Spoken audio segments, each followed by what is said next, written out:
안녕하세요. 지금 아들 하나 키우고 있는 30대 여성입니다. 엊그제 어머님으로부터 웃기지도 않는 연락을 받고 황당한 마음에 이렇게 제 이야기를 하러 왔어요. 솔직히 어디 자랑할 이야기도 아니고 그래서 그냥 똥 밟았다 생각하고 넘어가려고 했는데 곱씹을수록 성질이 나는 거예요. 그래서 익명의 힘을 빌려 푸념 좀 해보렵니다. 남편하고는 지인의 소개로 만났어요. 그렇다고 지인하고 남편하고 직접적으로 아는 사이는 아니고 지인의 선배의 친구더라고요. 솔직히 저는 당시 연애에 대한 생각도 없었고 급한 게 없었는데 지인 눈에 제가 어디가 안쓰러워 보이기라도 한 건지 한번 만나보라고 어찌나 성화였는지 몰라요. 그리고 저는 당시만 하더라도 남의 부탁을 잘 거절하지 못하는 성격이었거든요. 그래서 그냥 밥이나 한 끼 먹고 온다는 마음으로 나갔는데 남편은 제가 마음에 들었는지 첫 만남에서부터 어찌나 들이대던지 말해요. 그리고 저는 그렇게 누가 저에게 저돌적으로 다가온 적이 없다 보니 그런 남편이 황당하기도 하고 한편으론 싫지 않았어요. 사랑을 받는 게 이런 건가 싶었다고 해야 할까요? 그래서 얼마 지나지 않아 바로 연애를 시작했고 1년 만에 프로포즈까지 받았습니다. 결혼 당시 양가로부터 특별히 받은 지원은 없어요. 친정부모님께서 양가에서 5천씩이라도 해주면 어떻겠냐 하셨는데 시댁에서 돈은 있지만 여기저기 묶여있는 탓에 당장 해줄 수가 없다 나오셨거든요. 그리고 그 과정에서 제가 비록 이렇게 덤덤히 적고는 있지만 별의별 소리가 다 오갔던 게 사실이에요. 시부모님은 남편한테 저나 저희 친정부모님이 무슨 돈이라도 맡겨놓은 것 마냥 이야기를 했다며 불쾌하다 하셨고 저희 친정부모님은 친정부모님대로 돈 5천도 안 해줄 거면서 왜 예단 타령이고 이바지 음식 이야기를 하냐며 기분 나빠하셨으니까요. 그리고 저는 팔이 안으로 굽는 것도 있었겠지만 솔직히 저희 시부모님이 도가 지나치다 생각했어요.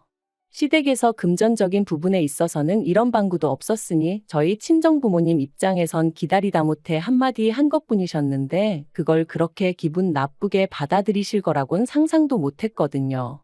아무튼 결국 시댁에서 당장은 이런 한 푼 못 해준다시면서도 그 와중에 친정에선 돈 언제 해주냐고 저를 닥달하셨기에 저도 홧김에 친정부모님께도 해주지 마시라 했습니다. 죽이 되든 밥이 되든 남편과 둘이 알아서 시작해보겠다고요. 그리고 시작부터 삐그덕된 저와 시부모님의 관계는 결혼 후에도 좀처럼 나아질 기미가 없었습니다. 아니, 오히려 더 심해졌지요. 왜냐하면 시부모님께서 매일 아침 저한테 문안 인사를 받아야겠다고 하셨거든요. 저는 남편더러 그게 말이 된다고 생각하냐, 당연히 당신 선에서 그런 건 못한다고 끊어줬어야지 그 말을 지금 나한테 전하면 어떡하냐 하고 화를 냈습니다. 그런데 남편이 하는 말이 1시간씩 통화하자는 것도 아니고 5분 10분이면 될 일인데 그걸 해보지도 않고 싫다 하는 제가 이상하다대요. 그래서 남편더러 그럼 당신도 우리 부모님한테 매일같이 전화드리라 했어요. 당신 말대로 그거 별거 아닌 것 같으면 당신이 먼저 해보라고 했죠. 그랬더니 며느리하고 사위하고는 다르지 않냐면서 헛소리를 해대는데 어이가 없더라고요. 게다가 저는 당시 사는 곳은 서울의 끝이었고 직장은 분당에 있다 보니 8시 반까지 출근을 하기 위해선 6시 반에는 나가야 하는 상황이었어요. 그런데 그 바쁜 아침 시간에 시부모님한테 문안 인사라니 말도 안 되는 일이었죠. 그런데 시부모님의 요구는 그게 다가 아니었습니다. 시댁과 저희 신혼집은 차로 1시간 정도의 거리였는데 시부모님은 차가 없으시다 보니 솔직히 저희가 뵈러 가지 않으면 만나기 불편했던 건 사실이에요. 하지만 그렇다고 해서 주말 중 하루는 무조건 시댁에서 아침부터 저녁까지 있어야 한다는 게 말이 되나요? 시부모님, 특히나 어머님께선 다른 여자들은 며느리 들이고 나면 며느리랑 백화점도 가고 어디 카페도 가고 며느리가 차려주는 밥상도 받고 그런다는데 저희는 신혼집을 멀리도 잡아가지고 당신은 그런 것도 못 해본다며 그러니까 주말 중 하루는 무조건 시부모님하고 보내야 된다셨습니다. 하지만 결혼 전부터 서로 부딪혀야만 했던 상황도 있었고 그 감정이 다 풀어진 것도 아니었는데 뭘 그렇게 저랑 하고 싶다 하시며 오라고 하시는 건지 이해가 안 되더라고요. 그래서 남편한테 그렇게는 못한다고 했습니다. 일주일 내내 일하고 나면 주말엔 나도 쉬어야지. 시부모님 기분 맞춰드리자고 그렇게 지낼 수는 없다고요. 그랬더니 남편이 자기도 제 말이 뭔지는 잘 알아들었지만 솔직히 마음이 좋진 않다대요. 그래서 그러면 당신 혼자 주말마다 내려가라. 그거 가지곤 뭐라 안 하겠다 했습니다. 하지만 남편은 계속해서 어머님이 며느리랑 이것저것 하고 싶으시다는데 자기 혼자 내려가는 게 무슨 의미가 있겠냐며 저더러 좀만 이해를 해달라는 거 있죠? 그래서 제가 남편더러 그럼 시댁엔 나 혼자 내려가 있을 테니 당신은 그 시간에 우리 친정에 가 있으라 했어요. 우리 친정아버지도 아들만 있으면 같이 낚시도 다니고 등산도 다니고 그렇게 지내고 싶어 하셨다고. 그러니까 내가 당신 집에 가서 며느리 노릇하는 동안 당신도 우리 집 가서 사위 노릇 좀 하라고요. 그랬더니 남편도 더는 고집을 부리지 못하대요. 하지만 이런 일이 있을 때마다 남편과 제 선에서 이야기가 마무리되고 그런 건 아니었어요. 언제나 이런 다툼의 끝엔 어머님이 계셨고 그럴 때마다 어머님은 제가 기가 너무 세네 어쩌네 하시면서 어떻게든 제 잘못이란 식으로 몰고 가셨죠. 그리고 명절이나 시부모님 생신과 같은 때 제가 내려가면 마치 그간 부려먹지 못한 걸 지금 다 부려먹어야겠다고 작정이라도 하신 양반 마냥 저를 힘들게 하셨어요. 평소엔 쓰지도 않는 그릇들까지 찬장에서 다 끄집어내어 설거지를 시키시는 일은 기본이었고 수건이니 속옷이니 하는 것도 죄다 삶으라고 성하셨다니까요. 그러면 남편이 자기가 좀 도와주겠다고 들긴 했지만 그럴 때는 아버님이 귀신같이 남편을 채가시기 일쑤셨지요. 그러니 시댁만 다녀오면 말 그대로 몸살이 나서 끙끙 앓게 되더라고요. 그러다 결혼한 지 3년차 되던 해 제가 임신을 했어요. 그리고 저는 입덧도 심했고 배도 다른 사람들보다 일찍이 더 크게 불러왔기에 회사도 관둘 수밖에 없었죠. 그런데 이 사실을 다 아시면서도 수화기 너머로 어머님께서 저랑 김치를 담그려고 재료를 다 사놨으니 새벽에 내려와라 하시는데 정말 마음 같아선 핸드폰이고 뭐고 집어 던져버렸으면 속이 후련하겠더라니까요. 하지만 며느리 팔자가 이런 거라고 해야 하나 결국 피할 방법이 없어 시댁에 향했습니다. 남편도 이때는 제 눈치를 살살 살피긴 하더라고요.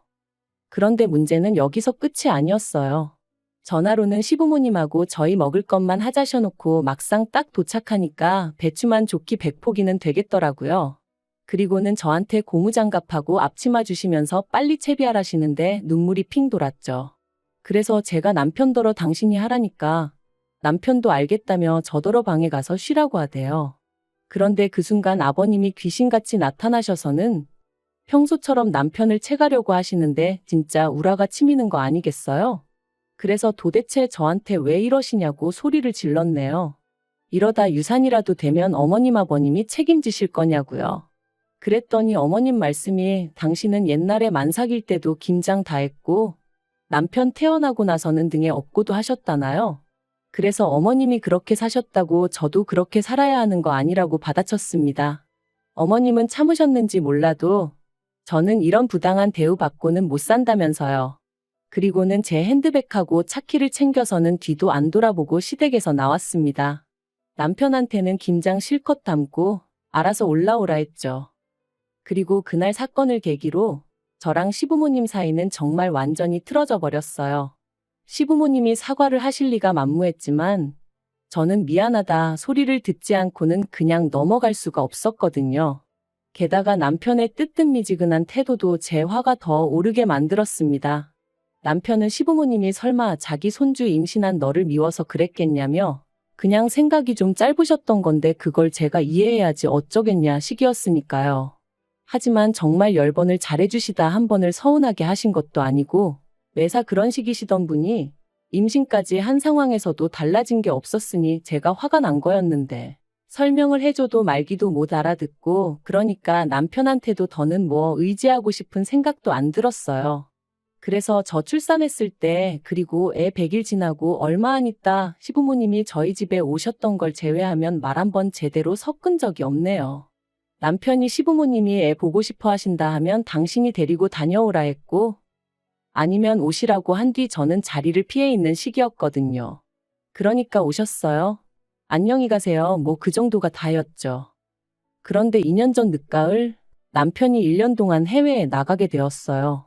몇 년 전부터 남편이 다니던 회사에서 해외 지사를 세운다는 얘기가 있었고 그곳에 어떤 직원이 나가게 될지도 어느 정도 정해져 있던 걸로 아는데 갑자기 그 직원이 개인적인 사유로 회사를 관두게 되면서 얼떨결에 남편에게 그 일이 넘어온 거죠. 그리고 상황 자체가 남편이 싫다 좋다 할 게 아니었어요. 저로서는 졸지에 독박 육아를 하게 된 상황이 답답하긴 했지만 그렇다고 회사에 쫓아가서 따질 수도 없잖아요. 그래서 어쩔 수 없이 남편과 떨어져 지내게 되었네요. 그런데 솔직히 남편이 집을 비운 동안 전 제가 괜찮을 줄 알았거든요. 하지만 아니었습니다. 든 자리는 표가 안 나도 난 자리는 안다더니 남편이 없으니 딱 그 말이 이해가 되더라고요. 아이랑 하루 종일 부대끼며 있는 낮에는 그나마 덜했지만 밤에는 어찌나 싱숭생숭하고 괜히 겁도 나고 그래서 친정에 자주 왕래했어요.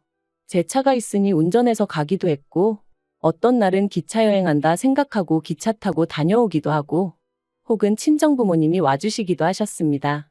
그리고 솔직히 말해서 제 입장에선 친정 부모님만 계셔주셔도 숨통이 트이는 기분이었어요. 친정아버지가 애 챙겨주시고 친정어머니가 제 밥도 차려주시고 그렇다 보니 저도 제 나름대로의 시간이 나서 그때 친구들도 한 번씩 만날 수 있었고 편하게 있을 수 있었죠. 그런데 1년 만에 한국에 들어온 남편이 대뜸 저더러 장인 장모님하고 그렇게 시간을 보내는 동안 시부모님하고는 몇 번이나 만났냐입니다. 그래서 제가 그게 무슨 소리냐? 명절 때 뵙고 어머님 생신 때도 뵙지 않았냐 했어요. 그랬더니 그러니까 장인 장모님은 10번, 20번도 넘게 보는 동안 시부모님은 겨우 3번 만났냐며 어떻게 그럴 수가 있냐대요. 황당해서 남편더러 제가 당신이 있을 때도 안 가던 시댁을 당신도 없는데 내가 왜 가야 하냐 했습니다. 내 입장에서 시댁하고 친정하고 같겠냐고. 가뜩이나 나를 부려먹지 못해 혈안이 되어 계신 분들이 시부모님이신데 미쳤다고 내가 제 발로 거길 찾아가고 싶겠냐고요. 그리고 비록 내 마음이 그랬어도 어쨌든 당신도 없으니 헛헛하실까 싶어 며느리로서 명절엔 찾아뵙고 생신 때 밥도 사드렸는데 도대체 뭐가 문제냐니까. 남편이 시부모님께서 하시는 말씀이 손자가 너무 보고 싶은데 며느리가 전화 한 번을 주기를 하나 그렇다고 한 번 오라 소리를 하기를 하나 하며 하소연을 하시더랍니다. 어이가 없어서 그렇게 보고 싶으셨으면 차라리 먼저 연락을 하시지. 억지도 이런 억지가 어딨냐고 제가 받아쳤어요. 그랬더니 남편이 하는 말이 육아하는 며느리 스트레스 받을까봐 배려해 주신 건데 고맙고 죄송하단 말은 못하고 어떻게든 흠만 잡으려 드냐대요. 그리고는 자기가 지난 1년 동안 제가 시부모님한테 어떻게 하는지 말은 안 했지만 다 지켜보고 있었다면서 이혼하자 그러더라고요. 마른 하늘의 날벼락이 이런 건가 싶대요. 처음엔 저도 이혼 못한다고 버텼어요. 1년이나 애한테 아빠 노릇도 못 해놓고 이제 와서 무슨 소리냐고 정신 차리라고 했죠. 하지만 남편은 완강했습니다. 자기가 부모가 되어보니까 자기 부모님 마음을 알겠대요. 그러면서 시부모님한테 제가 너무 못하는데 그거 자기는 더는 못 봐준다나요? 그리고 저도 며칠의 설정 끝에 남편에 대한 믿음과 신뢰를 잃었어요. 그래서 남편에게 당신이 바라는 대로 이혼하자 했죠. 그래서 협의 이혼했어요. 남편이 양육권을 욕심내지 않는 게 의아했지만 같이 구한 아파트도 조건 없이 저에게 주겠다 하니 저도 더는 따져묻지 않았고요. 그런데 알고 보니 저희 남편에게 여자가 있었던 모양입니다. 해외 생활하는 동안 만난 건지 어떻게 된 건지는 저도 잘 모르겠지만요. 아무튼 어쩌다 남편 프로필 사진을 봤는데 20살 간 넘어 보이는 아가씨가 남편 옆에 딱 붙어 있었죠. 한심하고 수치스럽고 손발이 부들부들 떨리는 게 친구는 지금이라도 늦지 않았다며 저더러 법적으로 따져보라 했지만 남편하고 솔직히 더는 진흙탕 싸움을 하고 싶지 않았습니다. 그래서 지 새끼까지 버리고 어디 한번 얼마나 잘 사나 두고 보자 그 생각뿐이었네요. 그런데 엊그제 어머님한테 전화가 걸려왔습니다. 시부모님 번호는 진작에 차단했지만 아예 모르는 번호로 걸려왔기에 피하질 못했죠. 어머님께선 제가 전화 받은 걸 알아차리시곤 다짜고짜 일을 어쩌냐며 하소연을 시작하셨어요. 그리고 듣자 하니 남편 옆에 있던 그 여자가 시어머니 패물이며 뭐며 다 들고 도망을 갔답니다. 그러면서 어떻게 잡아야 하냐? 너희 친정아버지한테 말해보면 안 되냐 하시는데 저희 친정아버지가 조금 높은 직위의 경찰이시거든요. 하지만 뭐 그게 무슨 상관이겠어요?